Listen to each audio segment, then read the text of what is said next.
Like for many of you, this past week has been especially rough.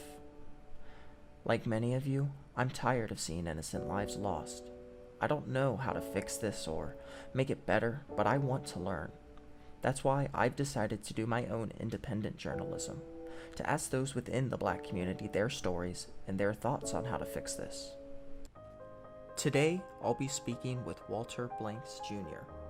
Walter is a communication associate for the American Federation for Children, working in our nation's capital, Washington, D.C., hoping to someday be the President of the United States. Let's see what he has to say. Hello, everybody. My name is Joshua Fenstermaker. Thank you for joining me today. Today with me, I have Walter Blanks Jr. Walter, thank you for joining me. Yeah, thanks for having me. I appreciate it.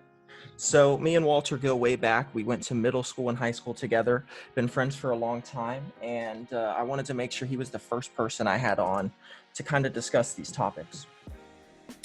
All right, Walter, so the first question I have for you. So people often mention the Black experience. So first I want to ask you, is that something that you believe in? And if so, what is the Black experience to you? Oh man, you're starting off with loaded questions. Well, first off, not to placate or to pander. You know, every single person has their own experience. Whether it's a Black person, a white person, whatever the case may be, everyone has their own experience. So, yeah, I certainly do believe that in the Black experience and what that looks like.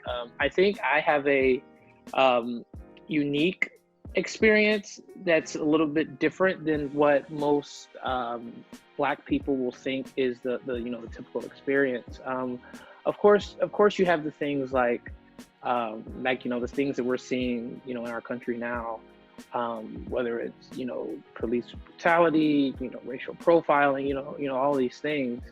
But the thing that I love about it, if I had a chance to go back and pick my race and what I would look like, I would still pick exactly the way I look today, because although there are struggles that comes with it on a daily basis, it's a unique experience, right? To be able to one thing that we say in the Black community a lot is jumping phrases or double coding, where how I talk with politicians and what might seem white, or people say, oh, you're using your white voice, or this, that, and the other. I can go back and hang with my boys from my old neighborhood and kind of switch back and forth. But the thing that I find the most interesting is that, or the reason I say that my experience is a little bit different, is because I was not raised to see myself as a victim in this world. My parents did sit me down and had a very serious, conversation with me, like, this is the way that you conduct yourself, and this is the way that you respond, specifically to law enforcement. But that was pretty much it. My parents didn't really harp a lot on Black power and a lot of the really Afrocentric ideals. So sometimes I see that as good, but there are other times where I feel like I missed out a little bit on my Black history. Even today, there are still things that I learn about from some of my mentors, some people that I've met within my line of work, and they're explaining things to me, and sometimes they look at me like, you should know this, Walter, like, you're Black, you should know your history. But the reality of it is, like, I didn't really grow up in that kind of environment, right? Like, we both went to Tree, we know what the demographic was like. Majority of my friends are white, other than Josh Hayes. I'm trying to think of other Black people that I still talk to on a daily basis to this day, and it's not many, outside Your mama. of, like, yeah, right, outside of immediate family, outside of church family, like, and so my whole perception of the world, I wouldn't say my whole perception, but most of it has been through a white lens, right? Like, just being completely honest, right? I went on to MVNU, where, like, oh my gosh, there was probably even whiter. like, Yeah. And so there were probably like, I mean, I don't even know the number, but a very low percentage of black students there. And so yeah, most of my friends, almost all my friends, once again with the exception of Josh Hayes that I Mm-hmm. talk to on a daily basis, they all were white. Mm-hmm. And so that can be very difficult sometimes, especially when I am engaging with other black people, because that it shows, right? Black people know, right? They can tell that. And so, but I'm not ashamed. I'm not Mm-hmm. ashamed of who I am, the experiences that I've had. But yeah, it's certainly different. And being in the political realm, you certainly learn to, you know, navigate those waters very, very Mm-hmm. carefully, um, and learn how to, kind of sometimes pull on both sides, right? Because in certain instances where we see people like Joe Biden saying things like, you ain't black, right? So like sometimes I feel that white politicians don't understand or don't know how to talk Mm-hmm. to black people.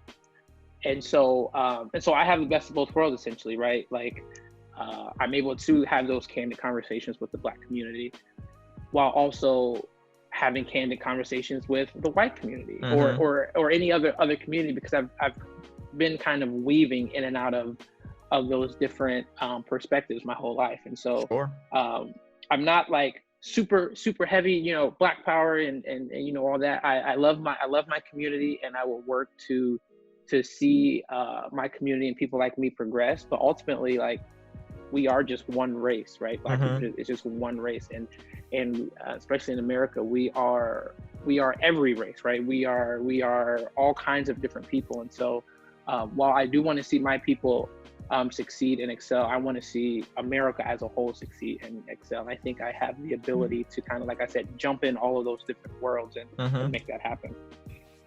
Well said. Well, and one thing I'd go back to as well, that I agree with you on, is once you get out of that, I don't want to say echo chamber because it has a negative connotation, but once you get out of that area where everybody has the same perspective that you're used to, like for you, Hmm. it was moving to DC.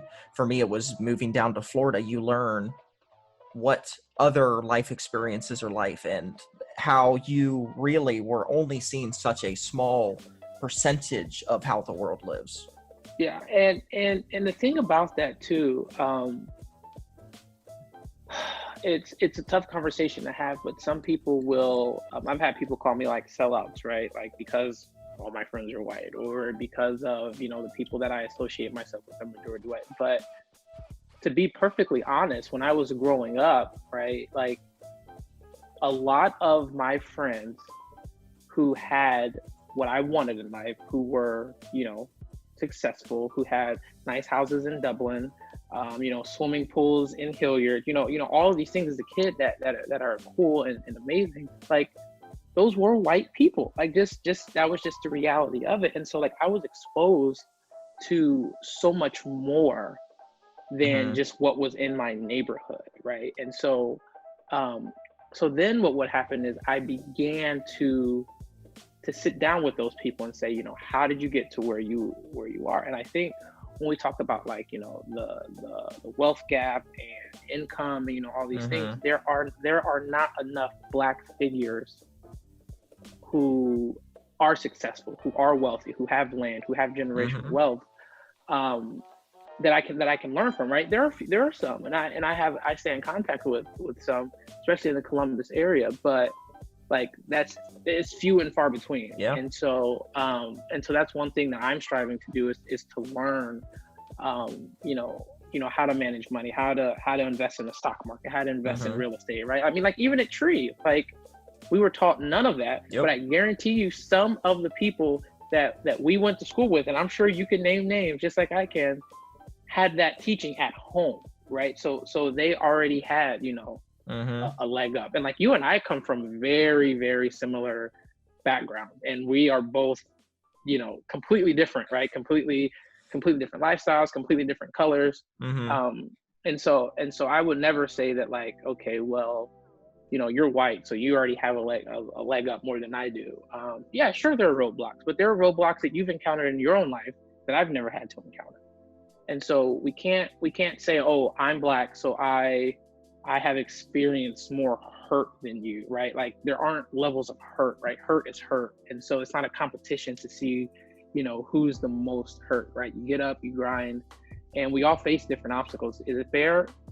I'm not really into the fair business. I'm into getting mine, at whatever cost. And so um, one of my mentors when I moved out here was really kind of coaching me, like, this is right. Like, if you want to get into politics, start now, right? Don't put yourself in positions where someone 10 years down the line can pull up a tweet, a picture, all of this stuff. And he said, and I had never heard this before. He said, being black, like, right, you have to work twice as hard to get half as far. Yeah. Right. And I had never thought about it like that. And it's true. And then once again, some people will say, oh, well, that's not fair. Like whatever the case may be. But, if that's what the work requires for me to get to where I want to go, then that's just that. And so I think when we have this talk about race and all of these different things, I would much prefer talk about the personal responsibilities and the power that I have as an individual in my own life to make that happen, right? Mr. Elwood, control the controllables, right? Like I can't control a system that has been established even long before I was born, right? Yeah, sure, I can lobby, I can help create policy, but in my day-to-day, I am responsible for the decisions I make. And so that's what I try to focus on every single day. Good answer. So you mentioned earlier the wealth gap. I think that's really important. I remember I read, I believe it was about a year ago, an article that said 4 decades from now, the average black wealth or the average net worth for a black man in America is going to be $0 because of how low those numbers are targeted. So one question I have for you is, do you think HBCUs, historically black college universities, benefit the black community? And then the second question to go along with that, should it be made more readily available via government assistance? Yes and yes. So I had my first HBCU experience. I was probably a junior in college. School choice related events, was out in Atlanta, and we had the night off from all of our meetings and stuff, and it was homecoming weekend. They probably planned that on purpose, but it was homecoming weekend, and so we went to one of them. And it's the first time ever, right? I've heard about them, I've seen them on movies and stuff like that, but I've never been to one in person. And Josh, I kid you not, like I love Tree of Life, I enjoyed being at Mount Vernon, but stepping on that HBCU was like I was home at a place that I had never been before. Right? First off, everybody there looks like me, right? They had steppers on the yard, right? And they had canes and step, all of these things, and I think that helps. The reason I say it's helpful is because it builds networks, right? So like what I was talking about in college, right?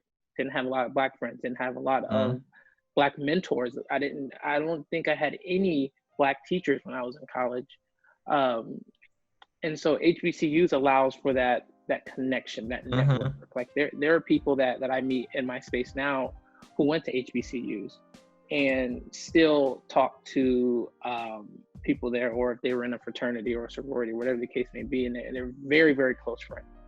Like I don't have any black friends, like people who are my age out here in DC, and maybe that's because I work so much, I travel so much, really haven't made the time to network, but that's real. And yeah, I think it should be more readily accessible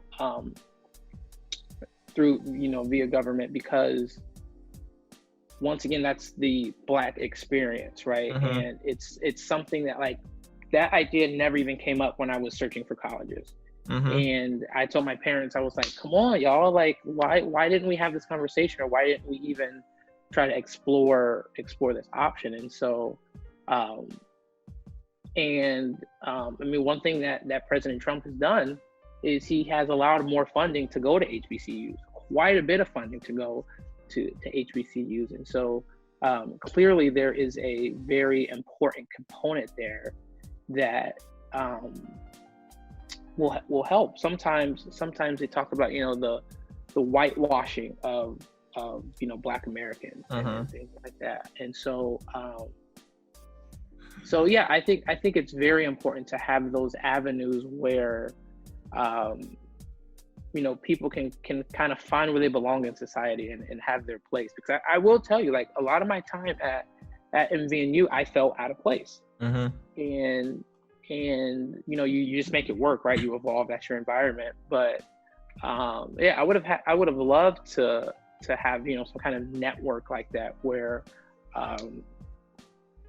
even to this day, where I have people that I can rely on, like, hey, I'm thinking about proposing legislation, or I'm thinking about ways to really have change in my community. Like, let's get together, let's do this, and things like that. And so, yeah, I think it's super important, long term as well, more importantly. Mm-hmm. So there was a presidential candidate earlier this year named Andrew Yang, who one of his biggest things he advocated for was a universal basic income. Someone else who was a big proponent for this was Dr. Martin Luther King Jr. One of his things he advocated for to help diminish the wealth gap was a universal basic income, so that every U.S. citizen, no matter their race, is getting more money in their pockets so they can start to build that generational wealth. Do you think something like that would benefit the Black community, or would you go about it in other ways to help disperse that wealth gap?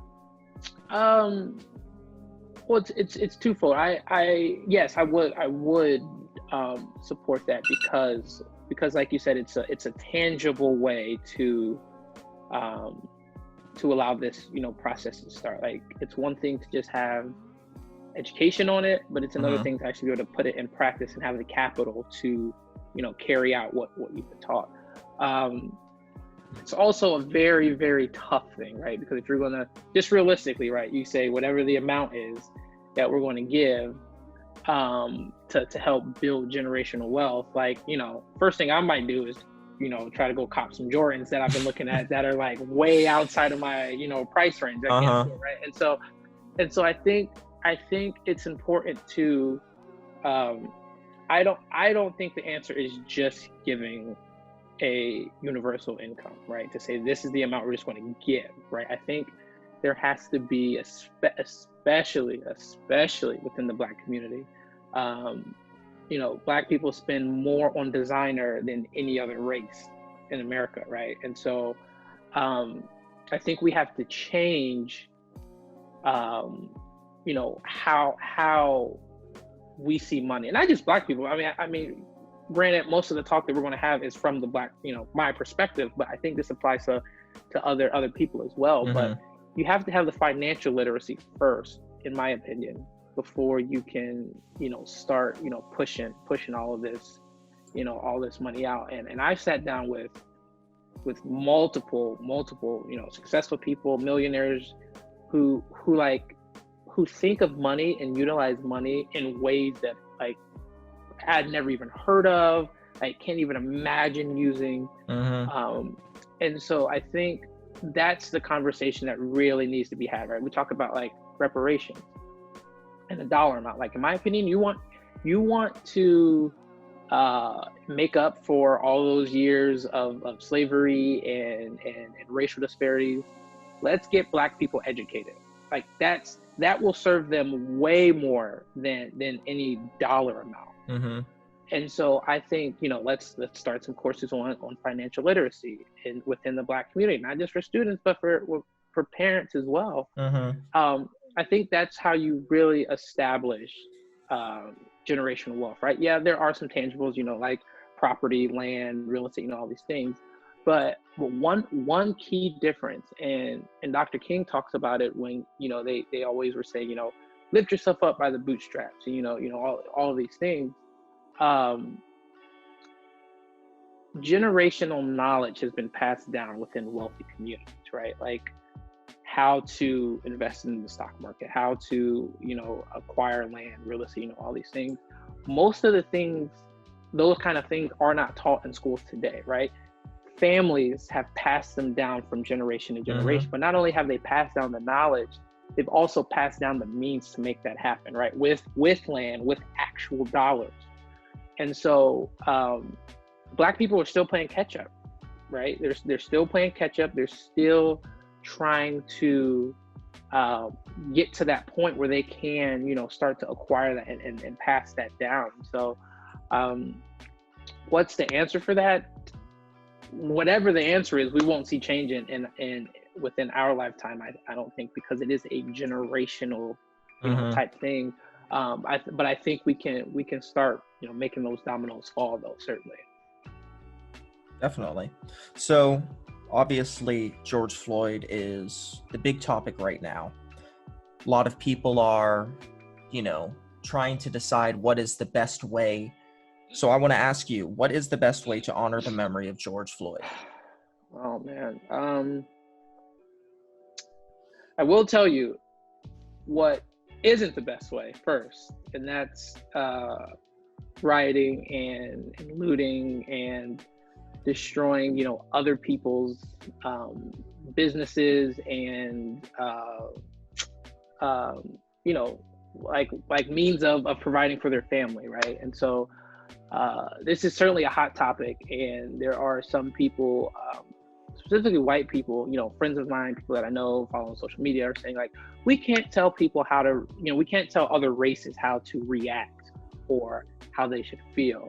And I'm like, that's true, but the law is still the law, regardless, of how you feel. And so I've gotten into some pretty hot debates with people and about it. And although, right, although these actions are justified, it does not make it right. Like Well, someone and I would can. agree that if it's coming from members within that community, it's justified. But the other issue is most of that destruction is coming from white people trying to Hmm. hijack, you Hmm. know, and Yeah, I think a lot of it is stemmed from racist white people that don't want change to actually come. So they do, because they know every time in the past when they've rioted, no change has come. yeah, yeah. And so it's definitely a delicate thing to balance, because on one hand, right, you do have people, white people, black people, every single person imaginable, who want change, who seriously want change and want to take this moment, this dark moment, and turn it into something positive, right?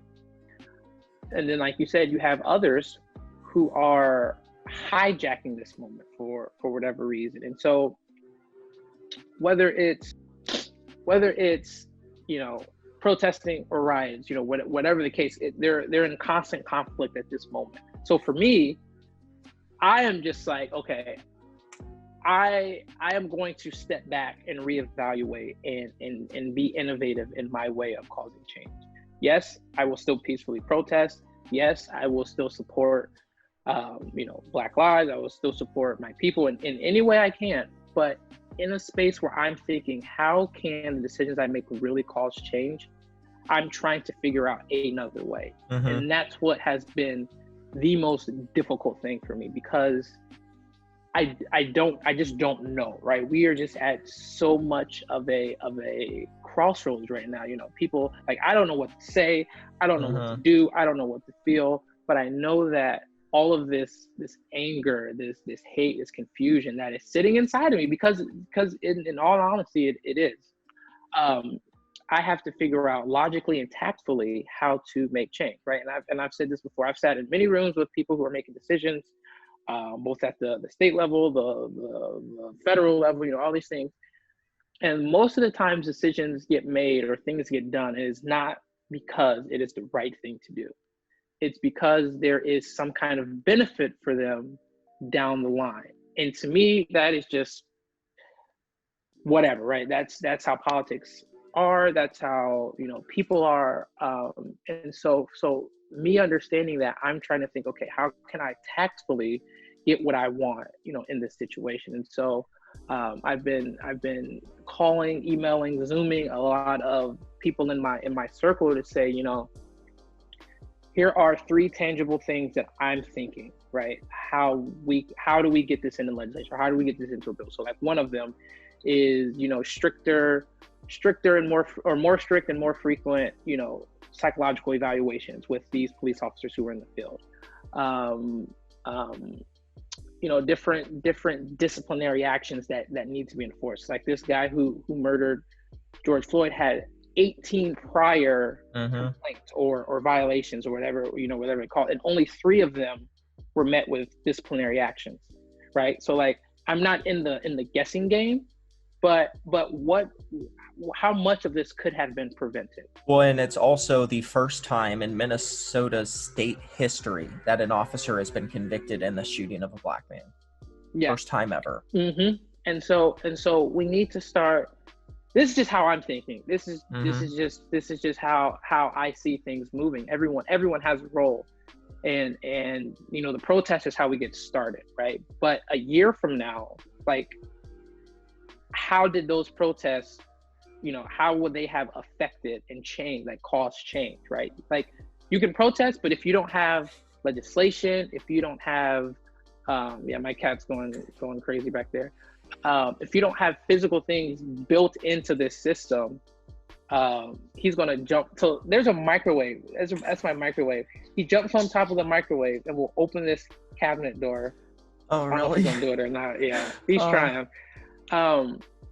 But the protests have to be backed up with something to really make something happen. And so that's how I'm thinking. That's how I'm trying to figure this out. But also, it's good, policy practice, right? For when I actually do run for, whatever office of some kind.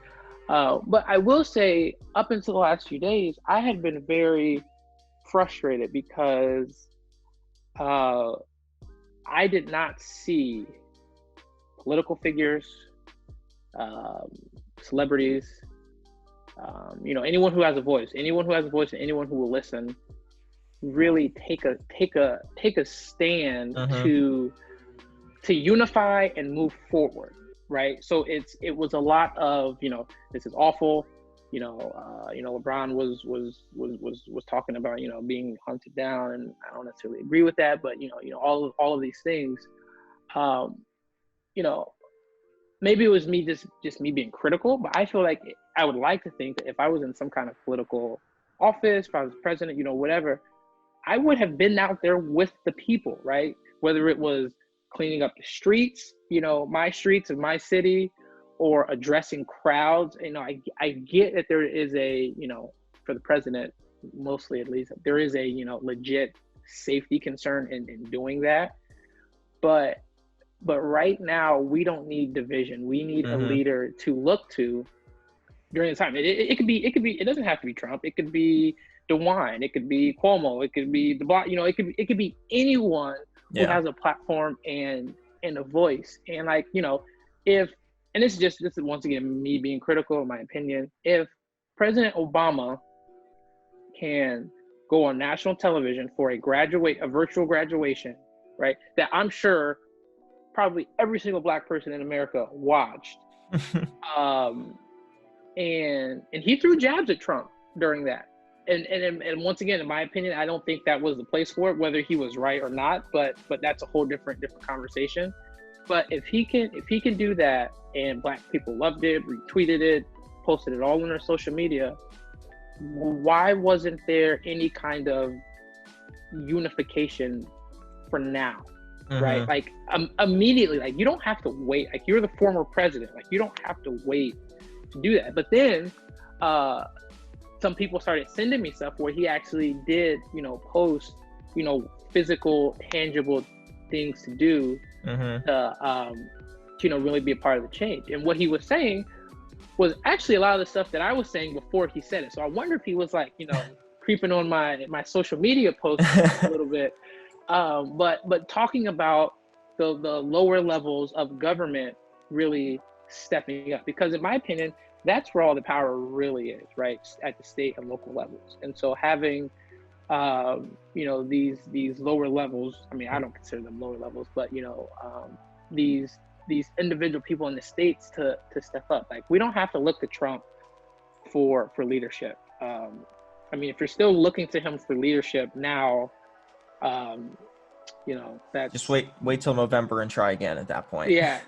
And so, but that's the beauty of our country. We don't have to, right? We have other people placed in power to step up, to make those decisions. And so, I hope that like we're like on day 7 or day 6 or whatever of riots, all this stuff. Hopefully, um, we start to turn a corner here. I'm hoping. Like I said, I'm working to get some kind of legislation, proposed, built, written. And I am way outside of my league in that. I have no idea what I'm doing. And so like I don't know what the time frame looks on that. It's like, 3 months, 6 months, a year, 2 years. And so so I don't know, but we need change now. And I don't think we will get it right now. But I think this is the time for people like you, people like me, to hold on to this confusion and what we feel now and use that in the future, right? Whether it's, becoming lawyers, becoming police officers, becoming president, becoming political figures, to ensure that when it's our time, stuff like this does not happen on our watch. Amen. All right. I think this will be the last question. So you mentioned, writing bills, taking office and all that. So if you assume the presidential office today, what would your first steps be to address the issues facing the Black community? Yeah. So, oh boy. Well, the first thing I would do is bring Black people to the table, right? Because I believe the higher you go in public office, the further you get away from the problems.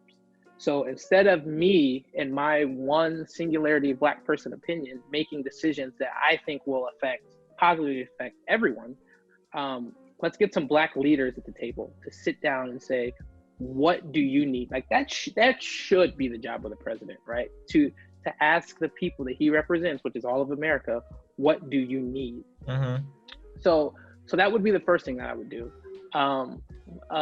Following that, I would be jumping on national television, right? Whether it's from my office, from the Rose Garden, from in front of the White House, to not to just address the issue, but to work to unify and inspire, right? Like, I feel like a lot of politicians now are just, saying this is very bad, this should have never happened, but like, let's see some actual action, right? And so that speech would be more to kind of try to calm everything and bring some order so that people can think clearly enough to say, okay, how do we do this, right? And they're looking to me as the leader for that. And so so that would be that. But then also I would get to work to actually getting stuff passed, like whatever that may be, whether it's working in law enforcement reform. Like I would meet with law enforcement and say, okay, let's take the instances in the past 20 years of police brutality or police cases. Like how do we learn from each and every one of those, and what are things that we can set in place today to make sure stuff like that doesn't happen? More body cam regulations, more physical things to allow that to happen. And so I think that's the best way to really go about it. Like, you don't have to know everything about everything to be the president, right? That's why you have people there advising you, people there who are giving you advice, because although you are leader of the entire country, you are not the only perspective in this country. And so there are people who are dealing with this in ways that I can't imagine. And so I think when you bring that diversity, not just racially, but psychologically, and all these different things, like I think that helps you further understand what the needs of the people really are. I think we've become a governing body that is more focused on staying in office and being there and to get whatever you can out of it, instead of really benefiting the people. And so I think whether like I said, the state level, the federal level, whatever the case may be, I think, and this is something that I will propose whenever I'm in office of any kind, is term limits across the board, right? Like if you've been in office for 40 years and not a lot of things have significantly changed, it's time for you to go. And so term limits for everyone. If you are in a seat where people elected you to be there, you have a term limit. Because I think that does a few things. I think that puts the pressure on the politician to get things done, right? But then also, if there's someone who doesn't like a politician, right, they have the ability to vote them out, or the ability to get someone in office who supports their ideals, right? I think that's what America should be about, not politicians who are only looking out for themselves, but then they also make it very blatant that they're in it for themselves. And so I know that's a tall order, considering the fact that I have seen, the system stay the same, and the people who have tried to change that system are usually, shot down or out of office, pretty quickly. And so, my prayer is, and I say this all the time, you and I had a conversation. I said, Lord, if this is where you want me to be, I said, I'm all in. But, it's like Gideon and the fleece, right? You are going to have to show me loud and clear, like, this is where I'm supposed to be, because otherwise there's too much on the line for the people that I'm representing, right? Like, in my absolute favorite verse in the entire Bible is 1 Kings chapter 3. It's in chapter 3 where when Solomon asks for wisdom, right?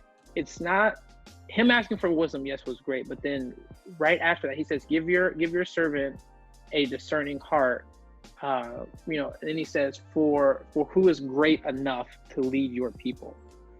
And so and I pray that every day, because if it's one thing for me to do things in my own strength on a daily basis and fail all the time, fail miserably, because that's just my life, right? But for me to get in office and not have the backing of the Holy Spirit and the backing of God, like, now we're talking about the lives of thousands, tens of thousands, if you're the president of the entire country, right? And that's not something I'm willing to mess around with. And I've had people tell me, like, that is a great view of what leadership really is, what that looks like. But that's just a personal, like, I'm terrified of that, right? That's a lot of pressure. And so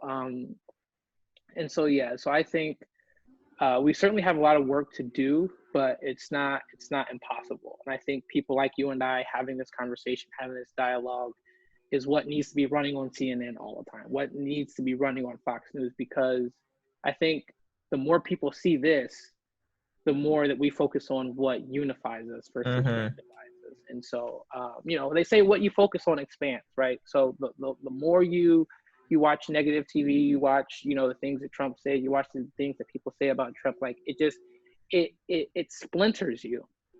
And so that's why we love, John Krasinski and his Some Good News things, and, all the things that we've had, because in this time, that's what we need now more than anything. We're craving for that. So thank you for this. Like, this is exactly what we need, and exactly what needs to be put out there. And so, like I said, a lot of work to do, but I think we'll make progress. I'm very hopeful.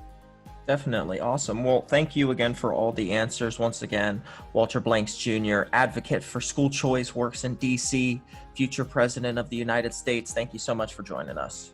Thanks for having me, Josh. Appreciate it, man. Take care. Right.